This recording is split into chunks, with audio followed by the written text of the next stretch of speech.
জয় যিশু, জয় পিতা পরমেশ্বর।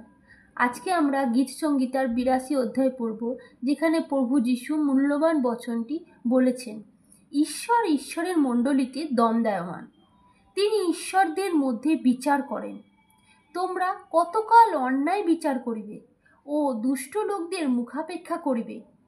দিনহীন ও পিতৃহীন লোকেদের বিচার করো, দুঃখী ও অকিঞ্চনদের প্রতি ন্যায় ব্যবহার করো।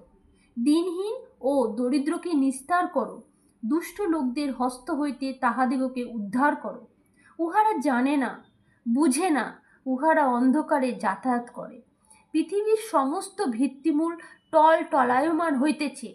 আমি বলিয়াছি, তোমরা ঈশ্বর, তোমরা সকলে পরস্পরের সন্তান, কিন্তু তোমরা মনুষ্যের ন্যায় মরিবে, একজন অধ্যক্ষের ন্যায় পতিত হইবে।